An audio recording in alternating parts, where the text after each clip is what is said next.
Votre voix en lumière, quand l'intuition devient direction.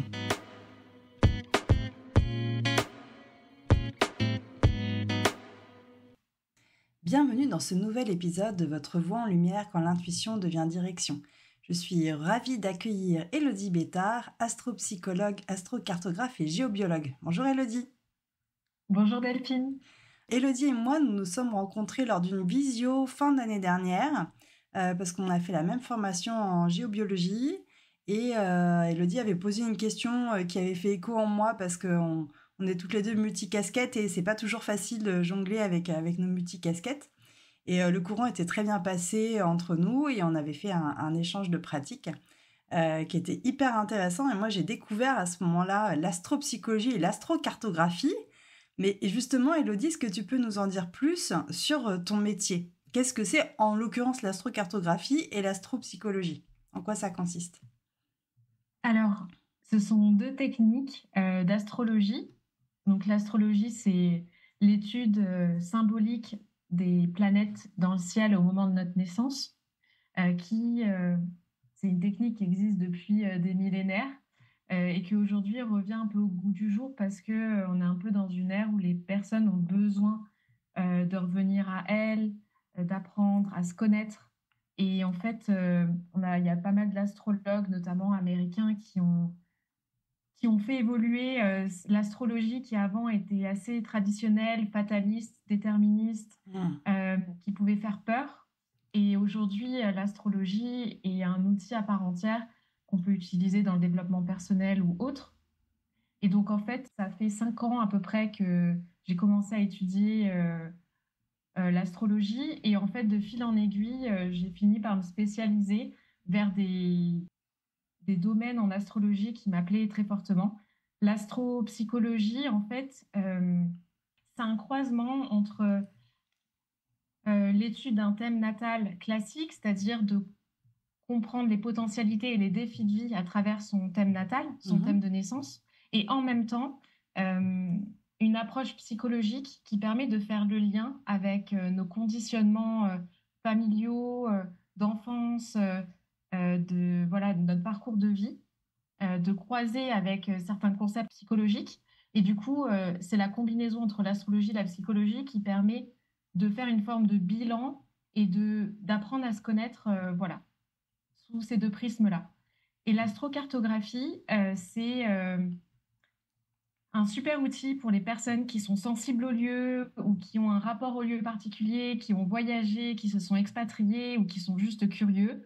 Moi, je suis tombée amoureuse de cette pratique quand je me suis rendu compte, après avoir vécu au Vietnam et à différents endroits du monde, quand j'ai ouvert la première fois ma carte du monde et que je me suis rendu compte qu'il y avait, il y avait un lien très fort entre des lieux où j'avais vécu et ce que ça disait de moi et de ce que j'avais vécu là-bas. Il y avait vraiment des liens incroyables. Et en fait, j'ai plongé dans cette technique que j'ai par contre appris un peu plus en autodidacte parce qu'aujourd'hui, on va dire que c'est surtout les astrologues américains qui ont remis un peu au goût du jour cette pratique.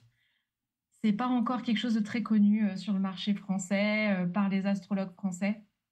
Bah oui, justement, moi, l'astropsychologie, j'en avais déjà entendu parler. Après, je sais que quand on a fait l'échange de pratiques, en effet, tu avais regardé quels étaient les défis par rapport à mes relations avec mes parents ou quoi, quels avaient pu être les défis que j'avais rencontrés et comment ça me faisait travailler moi aussi en tant qu'individu par rapport à ma carte du ciel. Et l'astrocartographie, c'est vrai que j'avais vraiment, quand j'avais vu ton intitulé sur Insta, je me suis dit, mais c'est quoi astrocartographe, quoi, en quoi ça consiste J'avais trouvé ça hyper intéressant.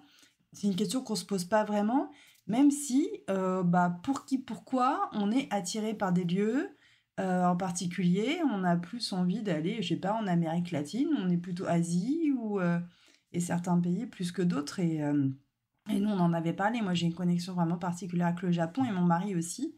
Et pour nous, c'était évident que notre voyage de noces, on allait aller au Japon. Parce que d'ailleurs, quand tu rentres chez nous, il y a un petit jardin japonais. Enfin, on avait regardé un petit peu ensemble ce qui se passait pour moi au Japon. Et en effet, il y avait des zones qui étaient intéressantes avec une vibration vraiment positive. Et avant, donc tu disais que tu as commencé à t'intéresser à l'astrologie il y a 5 ans. Et c'était quoi ton parcours avant ? Qu'est-ce que tu faisais? Alors avant, j'étais architecte paysagiste. Euh, j'ai travaillé en France et à l'étranger dans des bureaux d'études d'agences de paysage et d'urbanisme. Et puis, donc, mon rôle, c'était de concevoir des espaces publics, des espaces privés, des hôtels, des espaces résidentiels. Voilà, tous les aménagements extérieurs, un peu de grande échelle. Et en fait, ce qui s'est passé, c'est que donc j'ai travaillé notamment plusieurs années au Vietnam. J'ai commencé à me sentir fatiguée parce Mm. que bah, les droits du travail à l'étranger sont pas les mêmes qu'en France. Ah non, c'est clair. Euh, et ça, on s'en rend compte que quand on part de la France. Et sauf que bah, ouais, j'ai commencé à sentir qu'il fallait que je parte, même si j'aimais énormément ce pays. Avec mon ex-conjoint, on avait trouvé un nouvel endroit où vivre, c'est-à-dire on avait trouvé des opportunités de travail aux Pays-Bas. Et en fait, le fait de revenir en Europe, en plus pendant mon retour de Saturne, donc il y a toujours des liens incroyables avec l'astrologie parce qu'on est très très lié au cycle planétaire qui viennent marquer des moments de crise ou d'évolution de nos vies. Mm. Ouais. Donc moi, au moment de mon retour de Saturne, je suis allée sur une ligne de Saturne aux Pays-Bas. Il n'y a jamais de hasard. En pensant que voilà, j'allais me remettre un peu, c'était fini, la vie un peu légère, j'allais construire une famille, j'allais avoir peut-être des fonctions un peu plus carrées, responsables, plus d'éthique dans mon travail, etc. Sauf qu'en fait, je me suis rendu compte que c'était une déconnexion totale avec moi-même, mais j'avais du mal à me l'avouer. Sauf qu'au lieu de me remettre en question, j'ai continué, continué, continué. Ça a fini un peu en burn-out. Mm. Ensuite, j'ai redéménagé à Paris, ça a réamplifié le truc. Donc, D'accord. j'ai développé une maladie chronique et j'arrivais pas à me remettre en question, à me dire c'est peut-être plus ta voie ou il faut que tu fasses les choses différemment. Et en fait, le Covid m'a sauvée et c'est là où j'ai plongé en moi grâce à cet outil-là qui est venu à moi Mm. comme ça. Et en fait, ça a été le début d'un truc qui m'a jamais quitté. Et à un moment donné, je me suis dit j'avais plus envie de faire d'astrologie à temps plein que de faire mon métier de paysagiste. Et donc, je me suis dit, il fallait que je m'autorise à suivre une autre voie et sans être non plus sûre à 100% de ce que je faisais. Mais voilà, ça m'animait tellement que c'est comme ça que je suis arrivée à faire ce que je fais aujourd'hui. Mm. Enfin, je suis curieuse parce que du coup, tu dis, ah bah, ça m'est tombé dessus un petit peu. Est-ce que c'est quelque chose qui t'intéressait et t'as rencontré quelqu'un qui s'est elle-même formée à l'astrologie ou c'est juste un moment tu t'es dit, ah, mais moi aussi j'ai envie d'en savoir plus, j'ai envie d'aider les gens comme ça. Il s'est passé quoi en toi exactement? Ah, en fait, déjà, en fait, moi, dans ma famille, personne ne parlait d'astrologie, personne, j'avais pas de maman, de tante, de sœur, de qui que ce soit qui fasse du tarot, de l'astro voilà. Et Mm. limite, dans ma famille, tu vois, on a peur de ce genre de truc.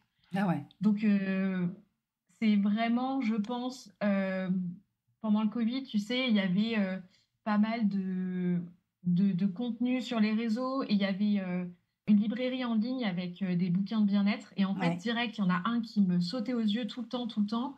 Je me disais, mais non. Et en fait, je ne savais pas trop ce que c'était et je l'ai commandé. Et en fait, c'était un bouquin d'astrologie. D'accord, ok. Donc, C'est le euh, livre qui t'a appelé, quoi. ouais, c'est le livre qui m'a appelée. Ça a été une révélation. Je comprenais rien au début, mais je savais qu'il fallait que je creuse le sujet. Et donc j'ai au début essayé d'apprendre par moi-même, mais c'était compliqué. Je comprenais rien à ma carte. Mais voilà, j'ai continué tout ça jusqu'au jour où j'ai décidé de me former vraiment pour de vrai parce que toute seule, j'y arrivais pas forcément. Mm. C'est un livre, voilà, c'est un livre qui a changé ma vie. D'accord. Tu as entendu cet appel intérieur et tu t'es dit, ok, j'y vais, et avec, qui en tout cas a attiré ta curiosité, et une fois que tu as mis le Ouais. nez dedans, après tu t'es formé pour pouvoir voilà, aller au bout du processus et comprendre cet outil, Ça quoi. n'a pas été forcément hyper linéaire, c'est-à-dire j'ai eu une année d'errance quand même où je découvrais un peu des choses par moi-même, mais je savais pas trop ce que j'allais faire. Et puis, ce qui m'a beaucoup aidé, c'est de faire une première consultation. Alors non pas d'astrologie, mais de coaching. Mhm. Et en fait, j'ai fait carrément un accompagnement qui était ciblé sur l'hypersensibilité. Ok. Et ça me parlait énormément parce que ça correspondait à toutes les tempêtes intérieures que je vivais et j'arrivais pas à poser de mots dessus. Et en fait, cette enfin, ces accompagnements de coaching m'ont aidé vraiment à revenir, à cheminer, à comprendre un peu comment je fonctionnais. En parallèle avec tout ce que je découvrais avec l'astrologie, pour moi, ça a été plusieurs cheminements. C'est pas un outil qui a tout résolu ou tout ça. Mhm. Ouais, c'est plusieurs cheminements en parallèle, quoi. Ouais, tout s'est convergé à un moment C'est ça. au même endroit, quoi. Mais C'est ça. t'étais déjà dans un chemin de développement personnel, en tout cas. Ouais, Mm. en tout cas, c'était le début. Mm. Mais il y a un moment où ça s'est un peu accéléré. Mm. C'est clair. Et donc après, donc tu expliquais tout à l'heure l'astrocartographie, ou après tu as eu envie. Bah, après, as une appétence naturelle pour les lieux. C'est aussi pour ça que tu t'es formé à la géobiologie, hein, je crois. Et donc, c'est comme ça qu'on Ouais. s'est connus. Qu'est-ce que tu as eu envie d'aller chercher dans la géobiologie et expliquer un petit peu la géobiologie, en quoi c'est différent de l'astrocartographie? Moi, je sais bien évidemment. D'aller expliquer un petit peu comment toi tu fais le pont. Est-ce que tu fais le pont aujourd'hui entre les deux pour tes clients? Alors, je vais commencer par la dernière question. Aujourd'hui, je ne fais pas encore complètement le pont entre les deux. Hmm. C'est-à-dire que mes clientèles, elles sont très différentes. J'ai des clients qui viennent me voir que pour l'harmonisation de logement avec la géobio, parce qu'ils ont une problématique très particulière. Et j'ai d'autres personnes qui viennent me voir que pour l'astrocartographie ou pour l'astrologie en général. D'accord. Et c'est vrai que souvent, les personnes qui sont intéressées plus par la matière cérébrale de l'astrologie n'est pas forcément hyper appelée par l'énergétique et Hmm. vice-versa. Ouais, ouais, ouais. C'est un truc que je remarque, mais ça va peut-être évoluer aussi. Je me laisse du temps parce que je sais pertinemment que je peux croiser les deux parce que l'astrocartographie et la géobiologie amènent des informations sur les lieux de façon très différente, Ouais. mais très très complémentaires. Donc c'est juste que l'astrocartographie ça va être plus nous, notre rapport au lieu, mais par rapport à vraiment nous. Et Hmm. c'est vraiment notre propre vibration qui rentre avec l'énergie du lieu, mais par rapport à vraiment notre personnalité, Ouais, entre ouais. guillemets. Ok. Alors que la géobio, ça va être plus l'énergie du lieu en tant que tel, avec ses mémoires à lui, son histoire, qui peut aussi rentrer en résonance avec nous, mais c'est pas les mêmes dynamiques. Hmm. Même si récemment, j'ai une cliente où je lui ai expliqué ça, elle m'a dit non, non, non, moi je suis pas d'accord, il y a un lien entre la géobio et l'astrocarto. Bon, bref, comme Hmm. par hasard, elle a été le contre-exemple parfait Hmm. parce que sur la ligne double argent, il y a une ligne qui relie Chartres avec Nord-Sud. Ah Je me oui, oui, souviens. oui, oui, oui, oui, oui, C'est oui, une en ligne effet, ouais. tellurique. Ouais, ouais, ouais, Et qui, en qui fait, relie plusieurs lieux mystiques. la Ouais. ligne vraiment tellurique, c'était pile sa ligne en astrocartographie et je me suis dit mais non, Ah oui, là c'est assez dingue, en effet, mais ça doit être rare quand même. c'est extrêmement rare, mais c'est pour ça que je pense qu'aussi, il y a énormément de choses en astrocartographie qui vont évoluer ces prochaines années et plus il y aura de personnes qui se pencheront sur la question et plus on comprendra aussi ça peut beaucoup varier en fonction des personnes. Enfin bref, je ferme la parenthèse. Mm. Donc tu disais que dans ta tendance chez tes clients-clientes, en fait ils viennent pas du tout forcément pour la même chose, et puis pas forcément lier l'astro et la géobio. Mais est-ce que en ce moment, je sais pas, tu as une tendance, est-ce que justement pour l'astrocartographie, tu as une typologie de clientes, j'imagine, de clients, de clientes? Ouais, c'est vrai qu'en grande majorité, les clients qui viennent me voir en astrocartographie, ça va être soit des voyageurs voilà, qui ont parcouru le monde à différents moments de leur vie et qui ont envie en fait de comprendre ce qui a pu se passer à tel endroit parce qu'ils ont vécu des événements forts. Il y Mm. a des amoureux du voyage qui viennent me voir. Il y a aussi des personnes qui ont des projets de déménagement ou d'expatriation et qui souvent se posent la question, on hésite entre plusieurs endroits. On aimerait bien avoir un éclairage Ouais. d'un point de vue astrocarto pour comprendre si les lieux, ou en tout cas quelles seront leurs différences en termes de ressenti ou d'expérience. Alors, je ne fais pas de prédiction, mais c'est vrai qu'on peut quand même comprendre s'il y a un lieu qui va peut-être plus être un peu froid, nous responsabiliser, qui nous permettre de construire des choses sur la durée, mais qui va être beaucoup moins léger. Et à l'inverse, peut-être un lieu qui va être un peu plus cocon, qui va être plus familial, où on va être beaucoup moins focus sur des ambitions professionnelles, mais qui vont être un peu plus doux. Et en fait, ça permet aussi d'éclairer des personnes et qu'ils puissent choisir en conscience peut-être vers quelle énergie ils ont plus envie de se diriger. Mmh. Est-ce que ça t'est déjà arrivé de faire, par exemple, pour un couple, et que tu vois que compliqué en fait de trouver un juste équilibre entre leurs deux cartes parce que chacun est différent donc C'est une super question. Parce que justement, là, cet été, j'ai un couple qui m'a contactée. Et alors, jusqu'à maintenant, j'ai pas fait de séance officielle pour des couples. Mais du coup, j'ai un couple qui veut bien tenter l'expérience. Donc, j'ai pas encore de retour, parce que ça va être plutôt fin de l'été. mhm. Mais par contre, je le fais un peu pour moi et mon chéri, parce qu'on est Mhm. toujours un peu en train de se questionner, est-ce qu'on reste là où on est actuellement, vu qu'on est un peu des amoureux des lieux du monde, du voyage et tout ça, on se pose la question pourquoi pas vivre dans un autre pays, rebouger, etc. Donc je m'amuse en tout cas pour mon propre couple Ouais. à les croiser, mais c'est sûr que c'est toute la difficulté et l'enjeu. Parce que un lieu qui peut être hyper épanouissant pour un des partenaires va Ouais. pas être forcément hyper joyeux et fluide et léger à vivre.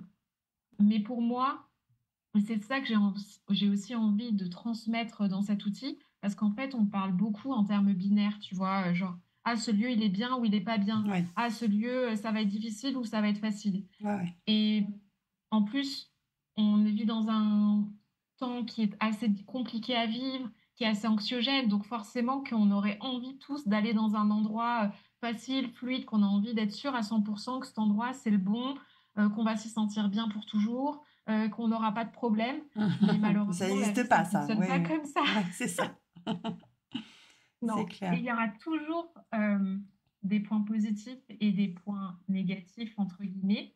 Il y aura toujours des choses facilitantes ou challengeantes dans n'importe quel lieu. Et c'est ça aussi que j'ai envie de transmettre, c'est qu'il n'y a pas de mauvais lieu, en fait. J'ai envie aussi de transmettre et de faire prendre conscience aux gens qui s'intéressent à cet outil que si vous êtes appelé par un lieu, même s'il a l'air pas terrible d'un point de vue théorique en astrocartographie, c'est que votre âme et Mm. votre cœur et votre corps et tout votre être, il sait que c'est le chemin à prendre aujourd'hui, Mm. peut-être pour vous libérer de certaines choses. Ouais. C'est un autre C'est pas... appel. Ouais, ouais. Mm. Ouais, Mm. c'est ça. Et sur Insta, j'ai vu que tu proposais un kit Astro Carto. Qu'est-ce Ouais. qu'il y a dedans? Qu'est-ce qu'on peut y trouver? Qu'est-ce qu'on peut réussir à savoir un peu tout seul J'ai fait ce kit AstroCarto basé sur de nombreuses demandes que j'avais, où il y avait beaucoup de personnes qui venaient me voir en me disant ah, mais comment tu fais est-ce qu'il y a un site gratuit pour aller voir son astrocartographie ce qui est normal souvent quand on découvre un outil, on a envie de l'explorer par soi-même. Mm. Et en fait, je me suis dit que j'allais carrément créer une forme de tuto kit de démarrage pour savoir sur quel site aller, comment faire pour générer sa carte en astrocartographie. Alors, c'est pas.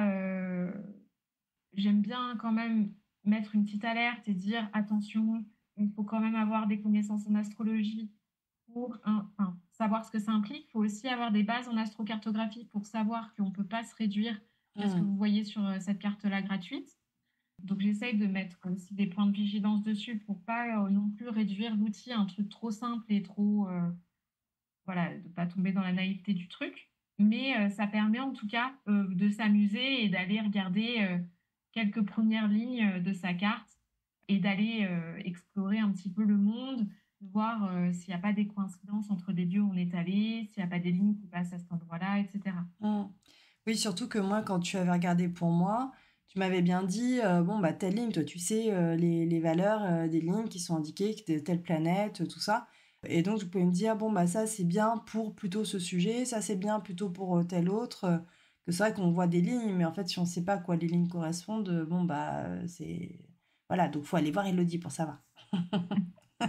C'est les personnes qui sont en tout cas initiées ou qui ont un niveau en astrologie, c'est sûr elles peuvent toujours trouver un lien par rapport à leur connaissance de base en astrologie. Mais en fait, votre carte du monde, c'est ni plus ni moins que votre thème natal de naissance plaqué sur une carte du monde avec toutes les complexités que ça a, en fait. Donc, si dans la théorie, il y a la ligne de la Lune qui peut représenter des endroits où on se sent profondément bien, des lieux un peu doux, cocon, tout ça, mais que vous avez une Lune carrée à Pluton, donc qui crée beaucoup, beaucoup d'anxiété dans vos émotions et tout, bah, en fait, c'est pas juste le côté cocon qui va ressortir, c'est surtout cette anxiété qui va être réactivée, en fait. Donc, c'est toute la subtilité de l'outil et de Ouais, c'est bien ça. prendre en compte son thème natal. Ouais, complètement. Et j'ai vu que tu avais une chaîne YouTube aussi, donc Astro Expat. Qu'est-ce qu'on peut Oui. trouver sur cette chaîne YouTube? Alors, on peut trouver deux formats.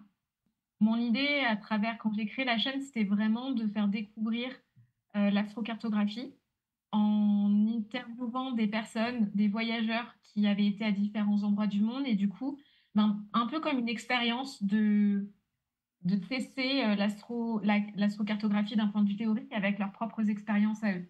Donc, il y a des formats un petit peu d'études astrocartographiques pures et dures où on croise l'expérience des personnes avec l'outil. D'accord.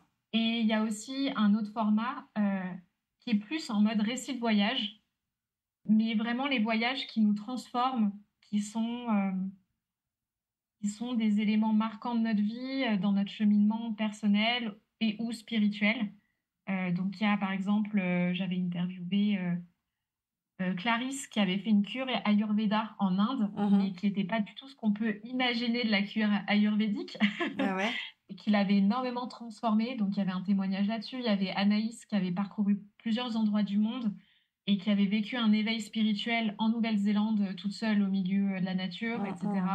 Jusqu'à Léa Candon, qui est mentor spirituel et qui a commencé son chemin dans la voie bouddhiste grâce à des rencontres au Canada, par exemple. Donc là, sur ces formats-là, il n'y a pas d'astrocartographie. Parfois, on n'a pas besoin aussi d'aller chercher l'outil. C'est aussi intéressant de voir que les lieux peuvent nous impacter et peuvent des moments clés de notre évolution personnelle, quoi. Et je me souviens aussi un point dont on avait discuté ensemble, c'est que des fois ça peut être, là c'est marrant, tu parlais du Canada et un éveil avec, enfin, par rapport à un éveil bouddhiste, tu dis c'est pas du tout le même endroit, mais ça peut être des gens qui viennent de l'endroit du monde qui est important et qu'on rencontre. Moi j'ai notamment travaillé avec un Irlandais. Et quand tu avais regardé pour moi, enfin moi quand j'ai vu la carte, j'ai dit mais moi il se passe partout pour moi en Irlande en fait.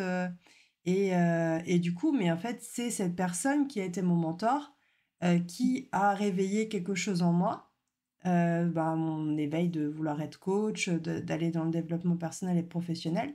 Mais je ne suis jamais allée en Irlande de ma vie, quoi. Mais j'ai bossé avec un Irlandais pendant des années. C'est tout à fait ça. C'est qu'en fait, on n'est pas obligé d'aller à un endroit précis sur Terre pour activer l'énergie de notre carte du monde, de notre astrocartographie. On peut aussi, en fait, réveiller ces parties du monde-là en nous à travers des rencontres de personnes qui sont nées ou qui ont vécu ou qui ont été imprégnées de certains lieux. Comme toi, par exemple, ce mentor en Irlande, quoi. Complètement. J'avais trouvé ça vraiment... Et ça marche. Ça, par contre, c'est des trucs que j'étudie beaucoup et c'est hyper bluffant. Les rencontres que vous faites avec les gens, c'est incroyable.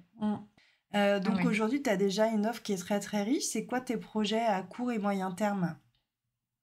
Alors, là, je suis un peu dans une phase de...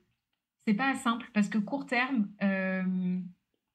j'ai peut-être envie de réduire certaines offres et de revenir à une forme d'essentiel que je vais communiquer aussi un peu plus clairement grâce à un site internet que je suis en train de faire. Ok. Donc, c'est pas sexy dit comme ça, mais en fait, ça prend beaucoup de temps dans la vie d'un entrepreneur. Ah oui, non, c'est clair. Un site internet, ça prend beaucoup de temps, je te confirme. Et puis, moyen terme, en fait, j'aimerais beaucoup en fait transmettre l'outil de l'astrocartographie ou quelque chose en lien avec l'énergie des lieux en combinant les outils que j'ai appris et que je pratique pour sensibiliser à l'outil, mais d'une autre façon que quelque chose de prédictif ou plus en tant qu'outil de connaissance de soi. Donc ça, c'est quelque chose sur lequel je travaille un petit peu. Ça prend pareil un petit peu de temps, mais ça me tient à cœur. Donc voilà. Ah, super, ça va être intéressant. J'ai hâte de voir tout ça. Bah écoute, je te remercie grandement, Elodie, pour tous tes partages. Super intéressant. Et au moment où tu me parlais, je me dis, ah, j'ai une cliente, faut que je lui dise d'écouter le podcast. Je vais lui envoyer tes coordonnées. Donc, vous pouvez retrouver Elodie sur Insta avec ElodieBeta_. Et vous allez découvrir son univers d'exploratrice parce que toi aussi, tu es une grande voyageuse, hein, Elodie. Et vous retrouverez toutes les infos en description de cet épisode sur votre plateforme d'écoute préférée. Merci beaucoup, Elodie. Merci beaucoup, Delphine.